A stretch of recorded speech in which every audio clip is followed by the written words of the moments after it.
Coloque aqui, por exemplo, evangélicos que dizem, mas nós temos o dom de profecia, nós temos revelações de Deus. Os evangélicos falam muito isso. Deus me revelou, pentecostal também. Deus me revelou. Então nós temos o dom de profecia, mas eles não guardam os 10 mandamentos. Coloque aqui judeus. Não, pastor, mas espera aí, os judeus guardam os 10 mandamentos e os sábados, os ortodoxos melhor que nós até, mas eles não têm o dom de profecia e nem aceitam Jesus Cristo como Salvador. Coloque qualquer denominação nesse gabarito bíblico profético, nenhuma denominação completa só esses 2 pontos, só os adventistas do sétimo dia que os completam, somente. E o terceiro e último elemento de uma igreja que não está em crise, está em Apocalipse 14, versículos 6 a 12, é a nossa missão. Se nós temos firmemente estabelecida a nossa certidão de nascimento, veja você, sabemos de onde viemos e quando viemos, e para que existimos, a nossa distinção e peculiaridade, o sábado, o dom de profecia, isso que nos distingue das demais, o resto somos iguais. Eles também creem no fim do mundo, na volta de Jesus, novo céu, nova terra, mas o que nos distingue é Apocalipse 12, 17, então nós temos que ter firmemente estabelecida a nossa missão, do porquê existimos neste mundo, e a nossa missão está em Apocalipse 14, 6 a 12, vi um anjo voando pelo meio do céu, primeira mensagem angélica, tendo o evangelho eterno para pregar toda a tribo, nação, língua e povo, dizendo, temei a Deus, dá-lhe glória, pois chegada é a hora do seu juízo. Seguiu-se a ele outro anjo, dizendo, caiu Babilônia, aquela que deu de beber a todos do vinho do cálice da sua prostituição, e deu mesmo, da Idade Média para cá, com o romanismo, a heresia entrou, e depois daí o ateísmo, o agnosticismo e tudo que temos, misticismo e sincretismo, hoje todas essas coisas, e o neoateísmo que está em ascendência de novo, principalmente na Europa, onde templos estão sendo vendidos para ser spas ou restaurantes de luxo, mas as grandes construções fantásticas do protestantismo europeu estão sendo vendidas para spas e restaurantes de luxo. Você imagina isso? Porque eles deixaram o cristianismo e estão no neoateísmo. É a nova onda agora. E depois então o terceiro anjo seguiu a esse dizendo, quem beber do cálice deste vinho misturado com heresias, experimentará o vinho da cólera de Deus. Então vai haver um momento que ou você segue a Cristo e a sua mensagem, a sua doutrina, e vem a perseguição, ou você irá para o lado daqueles que estão confortavelmente no decreto que sairá e a perseguição que virá. Bom, mas você poderia perguntar, veja pastor, a igreja adventista, como o senhor disse, nasceu sob a motivação da esperança na breve volta de Jesus, mas ela está pregando isso há 175 anos, como o senhor já mencionou, desde 1844, e Jesus ainda não voltou. E o que está havendo com a igreja? O que está havendo com a igreja é a perda do senso da iminência da volta de Cristo, da brevidade da volta de Cristo. E há pelo menos 3 fatores que nos fazem perder o senso da iminência da volta de Cristo. O primeiro desses fatores é exatamente isso que já mencionei, o fato de não vivermos mais como se Jesus estivesse perto de voltar. Veja, nós como adventistas do sétimo dia somos conhecidos como o povo que prega profecias, explica muito bem e doutrina bíblica, não somos? Somos conhecidos. E você poderia expor aqui tremendamente o escurecimento do sol em 1780, a queda das estrelas que Jesus falou em Mateus 24, foi em 1833, o terremoto de Lisboa, 1755, os adventistas raiz sabem disso, mas isso o que é hoje, 1833, o que é hoje 1780, não é mais nada, isso é peça de museu, e faz parte das enciclopédias, isso não constrange mais a pessoa, você dizer assim, olha, o sol escureceu lá em 19 de maio de 1780, houve uma queda de meteoritos, em 13 de novembro de 1833, meu amigo, eu estou no século 21, você não sabe não? Está fora da casinha? A pessoa vai dizer, mas o que isso tem de ver de relevância para nós adventistas? É porque Jesus disse que antes dele vir essas coisas aconteceriam, E se elas já aconteceram há tanto tempo, quer dizer que nós estamos mais próximos da vinda dele do que quando elas ocorreram. E nós, como adventistas que pregamos tanto isso, estamos perdendo o senso da urgência, da brevidade da volta dele. Esse é o primeiro fator. Até mesmo entre pastores adventistas quase não se fala mais sobre a volta de Jesus. E você ligar a televisão direto nos canais pentecostais, neopentecostais, evangélicos e católicos, você não vai ouvir uma pregação sobre a volta de Jesus. Pode perceber, você não vai ouvir uma. Mas nós não podemos perder isso. E eu louvo a Deus, pastor Gilson, pela iniciativa da igreja. Parabéns para vocês por terem uma vigília que vai ser ímpar. Eu ainda não vi nenhuma igreja estudar os 12 capítulos de Daniel, 1 hora cada capítulo, com música, oração, etc., devoção para entender o capítulo. Eu já vi, fui evangelista há 5 anos e meio, e pastor de grandes igrejas, e pastor de rádio e TV, mas a gente prega Daniel 2, estava falando do Dr. Ricardo, pregamos Daniel 7, Daniel 8, 9, é isso que nós pregamos, as profecias. Mas parabéns pela igreja, pela iniciativa desses 12 capítulos, vai fundamentar a nossa fé. Mas irmãos, na época do Antigo Testamento também, quanto eles aguardaram o Messias, vocês se lembram? Desde que Adão e Eva foram expulsos do Éden, foi prometido o que a Adão e Eva? Que deles viria o Salvador. E eles morreram, e veio Sete, e veio Enoque, e veio Noé, e veio Abraão, Isaque e Jacó, as 12 tribos, e Jesus só veio depois de todos os profetas. Passaram-se milhares de anos até o Salvador vir. Então nós não podemos esquecer que também no Antigo Testamento demorou o cumprimento da promessa. Ela foi feita para Adão e Eva quando foram expulsos do paraíso, e só foi acontecer na época de Cristo.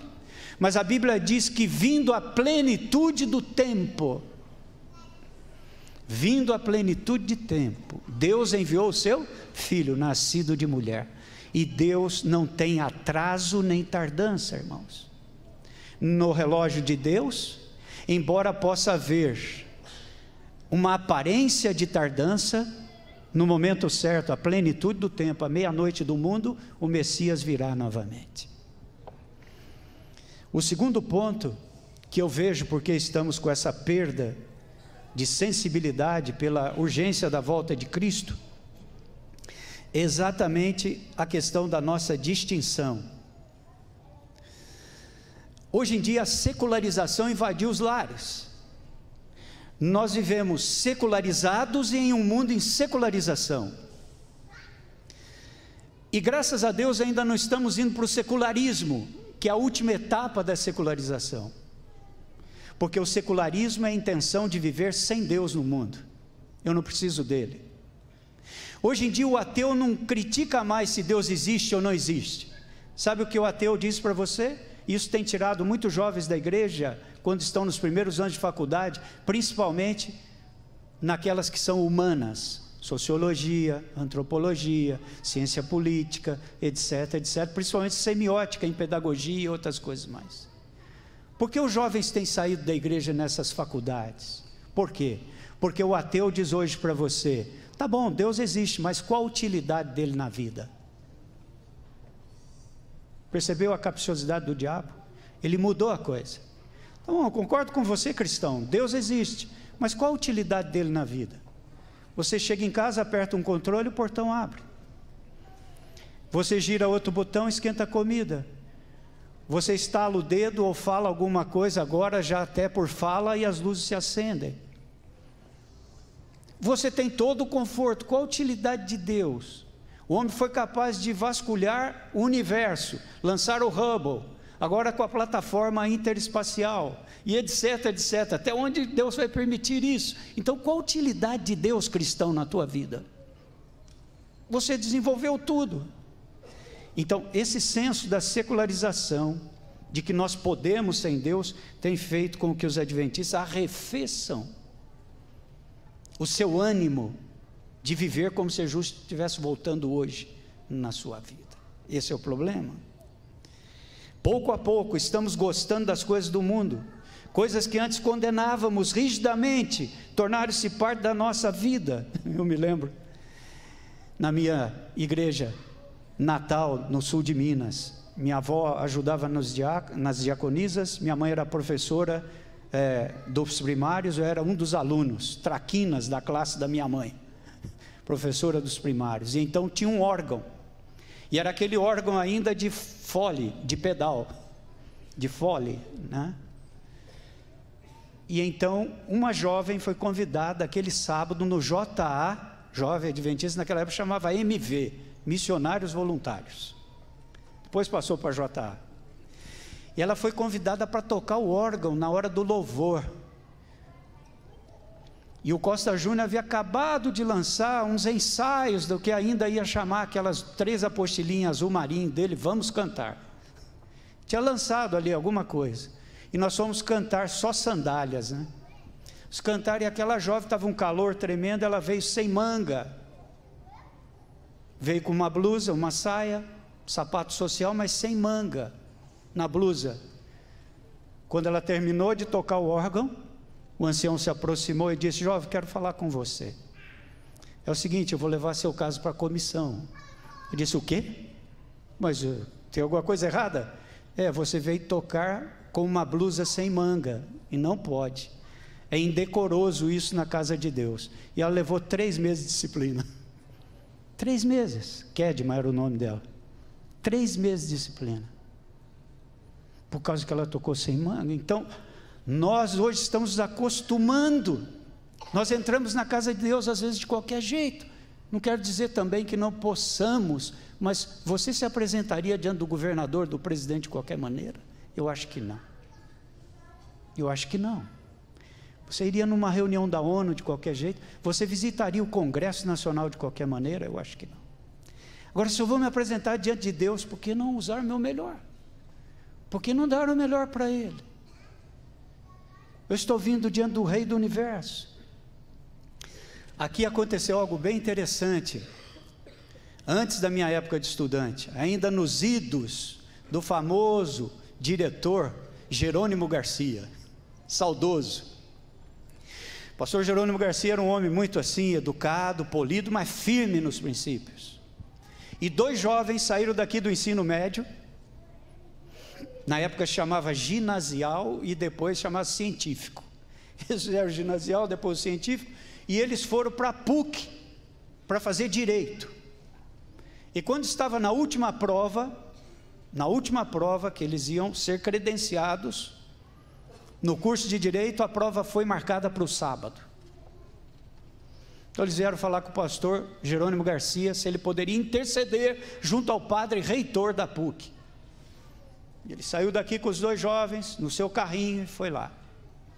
Chegando lá, foi atendido pelo padre, muito educado, bondosamente recebeu. O senhor é lá do Colégio Adventista, é lá da Superbom também. O padre conhecia tudo a nosso respeito. Ele disse: a que devo a honra da sua visita, professor Jerônimo? Ele disse: padre, é o seguinte, tem esses 2 jovens aqui, fulano e beltrano, e a prova vai cair no sábado. O senhor sabe que nós observamos o sábado como dia semanal de adoração a Deus. Sim, sei. Eu gosto muito do suco de uva de vocês. E começou a falar e disse: mas o que mesmo o senhor queria, pastor? Olha, eu gostaria que o senhor permitisse que eles fizessem a prova antes ou depois, num outro dia da semana. O senhor poderia conceder, padre? E o padre olhou assim para um jovem e disse: olha, esse aqui eu conheço. Esse jovem aqui, pastor, é adventista do 7º dia, realmente. O testemunho dele no falar, no andar, tudo o que ele faz representa o adventista do 7º dia. Eu sei que vocês são rigorosos na doutrina. Esse aqui é um adventista. Agora esse aqui, eu não sei não. Eu vejo lá na cantina tomando cerveja com a turma. De vez em quando tem os bailes aqui, e ele está lá no baile, eu dou abertura e vou embora, e ele está lá no meio do baile. E eu vejo também outras coisas aqui, ele participa normal, como todos os outros estudantes. Esse aqui não é adventista, pastor. E o pastor Jerônimo Garcia, muito assim, ele disse assim: Padre, eu intercedo por esse, mas retiro minha intercessão por este. E na hora ele resolveu a coisa. Irmãos, nós somos conhecidos. A Bíblia diz que nós somos cartas abertas e lidas. Se nós não formos diferentes dos outros, por que os outros viriam para ser adventista? Não há razão. Se o teu vizinho te vê como ele, se o teu parente, o teu amigo de colégio, de trabalho, te vê como ele, por que ele seria um adventista do sétimo dia? Lembre-se que as pessoas primeiro se apaixonam por nós, não pela doutrina, e depois de nós elas se apaixonam por Cristo e pela doutrina. Primeiro elas se apaixonam por nós, como nós somos, o que nós fazemos, como é que nós procedemos. É isso que atrai, é a distinção. Nós estamos no mundo, mas nós não somos do mundo. Jesus disse: vocês estão no mundo, mas vocês não são do mundo, vocês são a luz do mundo, sol da terra.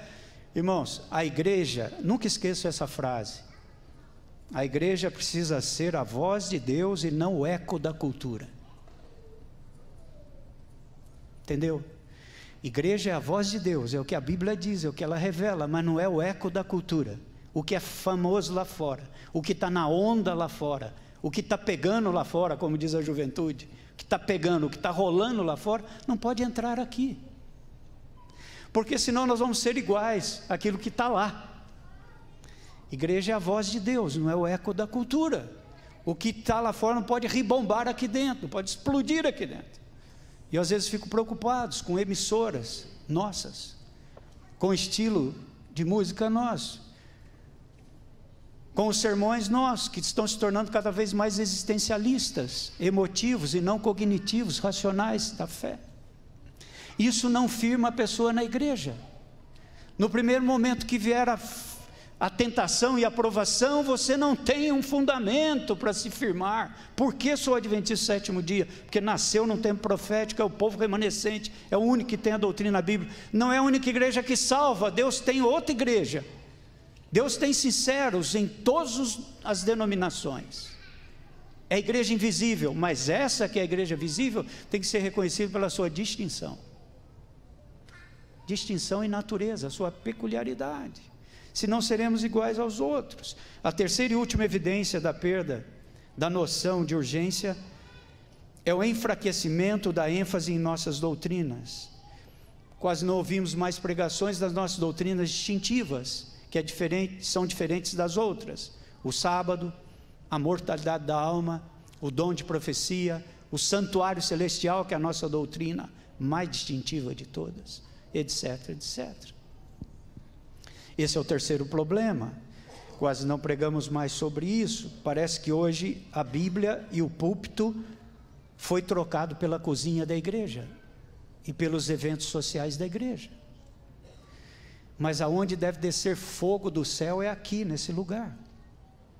É aqui que o pregador deve se revestir da palavra de Deus, deve ser usado por Deus, deve pregar a palavra de Deus com poder.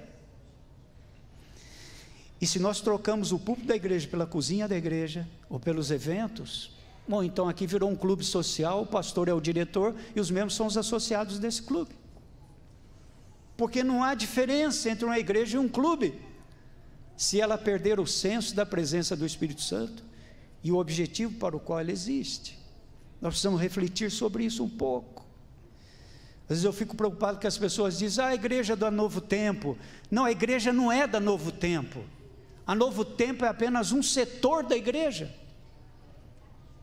que a TV Mundial chama Hope Channel, que é a TV Mundial Adventista. No Brasil está escrito, é o programa Voz da Profecia, TV Novo Tempo. Em espanhol, Nuevo Tempo, é a TV lá, mas ela é debaixo do guarda-chuva da igreja, ela não é a igreja. Nós não temos TV, nós temos igreja em forma de TV.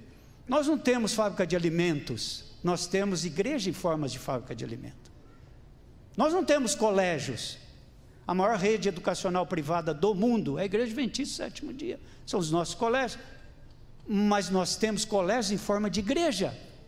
Mas nós estamos sendo conhecidos mais por aquilo que temos, não por aquilo que somos. Isso não faz jus à nossa doutrina de maneira alguma. Finalmente, irmãos, como remanescente de Deus, nós fomos chamados para sermos distintos, peculiares. A igreja deve ser a voz de Deus.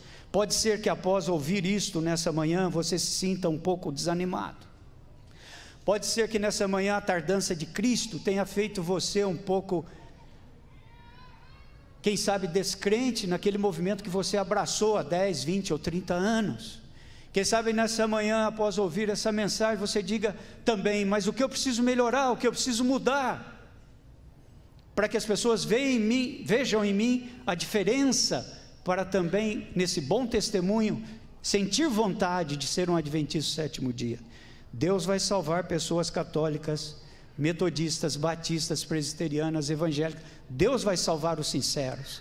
Ele tem seus filhos em cada lugar, mas lembre-se que a única igreja que tem a verdade restaurada completa para dar ao mundo é a igreja adventista. Não existe outra. E se nós não falarmos, quem falará? Quem pregará da mensagem completa que foi restaurada? Ninguém. Durante o governo comunista de Idi Amin, no oriente da África, no país chamado Uganda, aconteceu algo interessante. Idi Amin era um ditador tremendo, e os mais velhos vão se lembrar daquela fase em Uganda. Religião não podia, cristianismo não podia. Idi Amin então sequestrou um avião da Air France, com 100 israelitas a bordo, alguns deles rabinos, e desviou para Kampala, em Uganda. Ele os prendeu no aeroporto de Kampala, e então ele fez o pedido do resgate. Eu quero que vocês libertem 100 palestinos terroristas.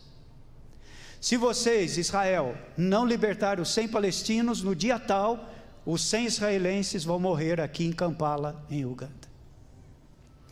Ele visitava essas pessoas todos os dias, na sua farda verde, oliva, sua Mercedes com o brasão e a bandeira de Uganda. E ele dizia assim para eles: o país de vocês não importa com vocês, o Deus de vocês não importa com vocês, o dia da execução de vocês está chegando, vocês vão morrer. Se eles não libertarem os 100 terroristas palestinos que eu pedi, vocês vão morrer. Cadê o Deus de vocês? E ele afrontava, mas o que ele não sabia era que os mais altos intelectuais da França e de Israel estavam combinados num plano. E o que eles fizeram? Eles mandaram 3 espias em Uganda, para ficar uma semana vigiando o Idi Amin, ver como é que ele chegava, como é que ele saía, a hora que ele chegava, a hora que ele saía, o que ele vestia, quem era o motorista. E eles montaram um plano. Eles pegaram 2 aviões C-130 de carga, um deles tinha uma Mercedes preta, com o brasão e a bandeira de Uganda, um motorista igualzinho de Amin, e um sósia de Idi Amin, sentado na Mercedes. Embarcaram no C-130. No outro C-130 eles colocaram micro-ônibus com a equipe de resgate, fuzileiros muito bem armados, treinados, do exército israelita, que é um dos melhores do mundo. Colocaram lá. Esses aviões vieram a baixa altura, na neblina da madrugada eles desceram em Entebbe, em Uganda. Saiu primeiro uma Land Rover com os batedores, e depois saiu atrás a Mercedes do suposto Idi Amin. E no horário que era para entrar no aeroporto, a equipe de resgate veio um pouco depois. Eles chegaram, os guardas bateram continência, achando que Idi Amin estava chegando. Ele abaixou o vidro a meia altura, mas era o sósia dele, e ele cumprimentou os guardas. Os portões se abriram, e eles chegaram depois com a equipe de resgate, dizendo que era para levar todos os reféns para um outro lugar, porque seriam executados. Eles abriram os portões e resgataram em menos de meia hora os 100 israelenses que estavam presos. Entraram no avião novamente e sumiram. De repente, chega o verdadeiro Idi Amin. Vocês podem imaginar o que aconteceu. Ele mandou fuzilar os guardas, porque foram enganados por um falso Idi Amin, que havia vindo antes dele. Mas já haviam libertado. Irmãos, a Bíblia diz que Jesus virá não de maneira secreta, não de maneira imitativa, mas que todo olho verá. Paulo teve uma visão do céu, Isaías teve uma visão do céu, Jeremias teve uma visão do céu, muitos outros tiveram apenas flashes do que será o céu, mas quando Jesus vier, nós realmente pisaremos o céu. Pode ser que nessa manhã você esteja desanimado com alguma coisa, talvez você tenha que chorar mais algumas vezes. Pode ser que nessa manhã também você tenha que perdoar alguém, mesmo entre irmãos de igreja, que te magoou, que te feriu. Pode ser que nessa manhã você mesmo esteja ferido com você mesmo, com o seu procedimento, mas não desanime, não desista. Abacuque diz: aquele que vem certamente virá, se tardar, espera, porque certamente virá e não falhará, não falhará.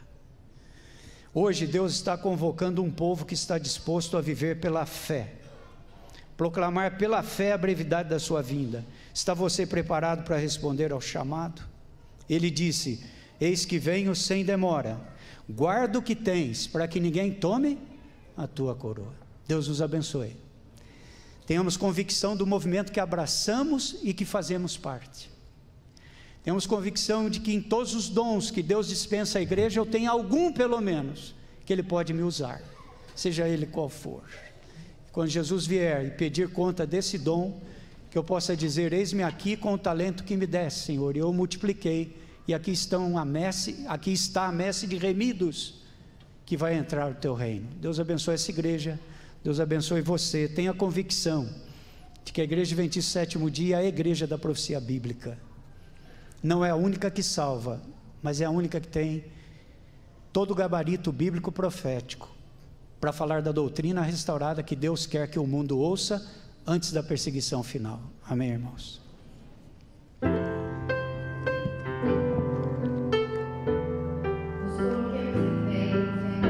Que somos o sal da terra e temos ainda uma missão a cumprir enquanto aqui estivermos.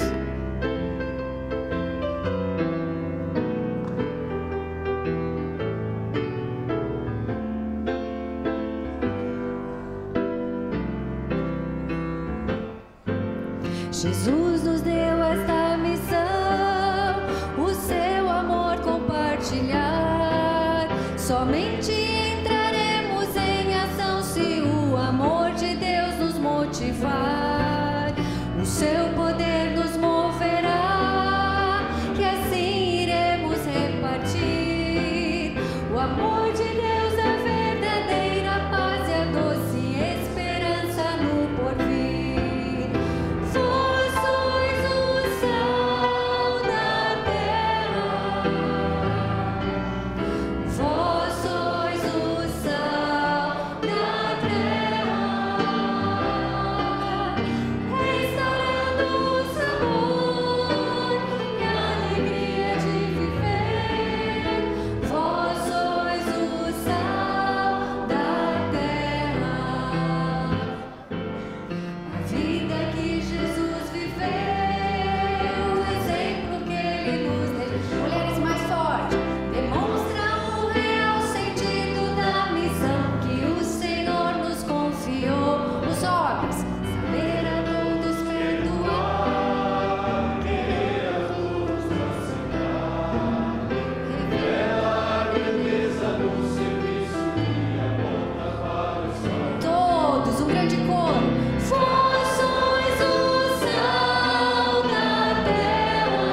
Grandioso Deus e Pai, alegra-nos o fato de que mesmo com tantas provações na vida e no mundo problemático no qual vivemos, estarmos firmes na rocha da salvação.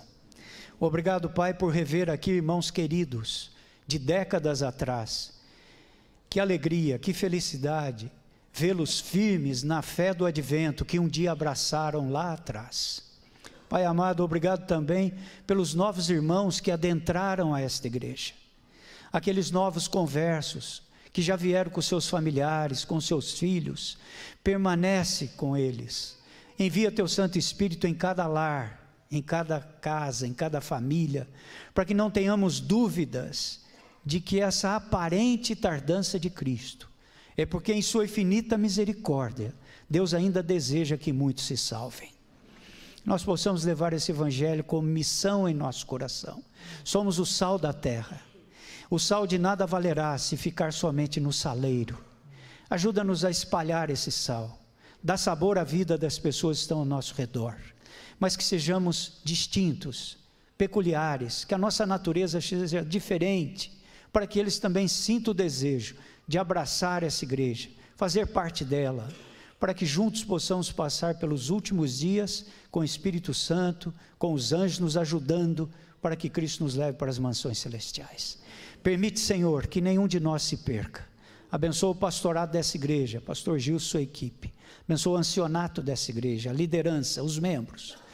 E acima de tudo, abençoa a tua obra na face da terra.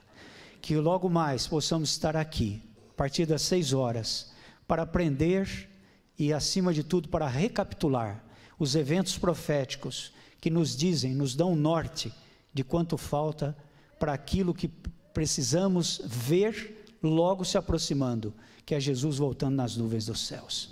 Pedimos tudo em nome, por amor do nosso Salvador. Amém, Senhor. Amém.